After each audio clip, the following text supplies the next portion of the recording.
నూతన సృష్టిగా జన్మించారు. దేవునికి స్తోత్రం చెప్తాం. అందుకేమన్నాడు, ఆయన దయగల వారిపై దయ చూపుతాడు. అందుకే మీ ఊరు వచ్చి కష్టపడేది పని పాట కాదు, నాకు ఇల్లు లేక కాదు, పని లేక కాదు, లేకపోతే ఏమంటే ఎందుకో కాదు. మీ 2 గ్రామాల పైన దైవజనుడిగా దయ చూపి వీళ్ళ కోసం ప్రార్థన చేయాలి, వీళ్ళకి రక్షణ సువార్త ప్రకటన చేయాలి, వీళ్ళకి సత్యవాక్యాన్ని ప్రకటన చేయాలి అని గారిగా చెప్పి నా రూపలోచన చేసుకుపోవడం కాదు. వచ్చి బృదం చెప్పి నా రూపలోచన చేసుకోకపోవడం కాదు.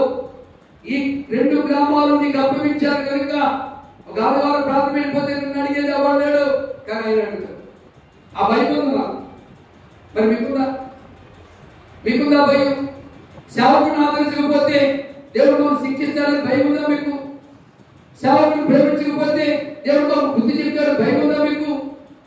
దేవుడి సేవకుడికి అండగా నిలవకపోతే, దేవుడి సేవకుడికి సహకారంగా ఉండకపోతే దేవుడు మమ్మల్ని గర్దిస్తాడు, బుద్ధి చెప్తాడు, గాయం చేస్తాడు. భయం ఉందా?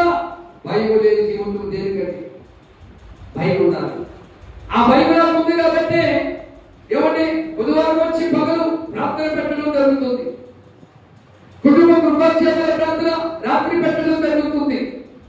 మైక్ మోసి వెళ్ళలేకపోయినా నేనే మోసుకెళ్తున్నా,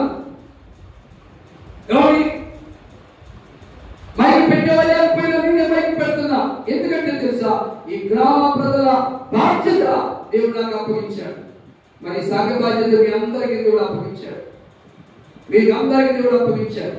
ప్రతి ఒక్కరికి కోటింగ్ ఉంది, తప్పించుకుని తిరిగే ప్రతి ఒక్కరికి కోటింగ్ ఉంది, తప్పకుండా కోటింగ్ ఉంది.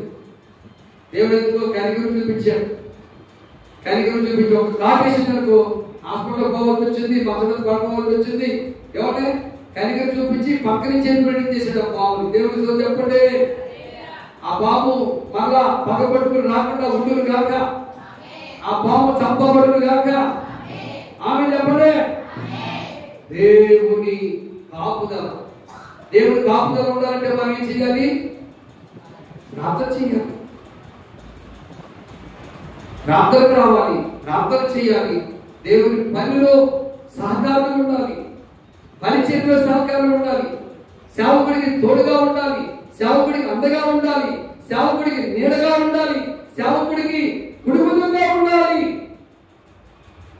దేవుడే సేవకుల్లో ఉంటాడు, తెలుసుకోవాలి. దేవుడే సేవకుల్లో ఉంటాడు, దేవుడే సేవకుల్లో ఉంటాడు. కాబట్టి నేను చెప్తున్నా, రత్న కుమారికి సేవకుడికి చాలా ప్రేమ. ఇప్పుడే కాదు వాళ్ళ ఊర్లో ఉన్నప్పుడు కూడా, వాళ్ళ ఊర్లో పాస్టర్ గారు ఉన్నాడు. ఆయన పేరు కూడా గుర్తొచ్చింది, మర్చిపోయాను. ఆయన పేరు ఏ పేరువా? సమవేలయ్య గారు ప్రవణపల్లయ్య. ఇంకొక ఆయన ఉన్నాడు, ఆయన నల్లమంటాడు. యేసు గారు నన్ను అక్కడ పరిచయానికి పిలిచినప్పుడు చెప్పేవాడు, సేవకులంటే మంచిగా ప్రేమిస్తారండి, సేవకులంటే ఇష్టం అండి, సేవకులంటే ప్రేమ. ఆయన కడుపులో కూడని తీసి పెడతారండి సేవకులంటే. వాళ్ళ బంధువులకు పెట్టకపోయినా, వాళ్ళ ఇంటికి పెట్టకపోయినా సేవకులంటే అంత ప్రేమ. ఎందుకంటే సేవకుల్లో ఎవరుంటారు? దేవుడు ఉంటారు. దేవుడితో చెప్పండి హల్లెలూయా.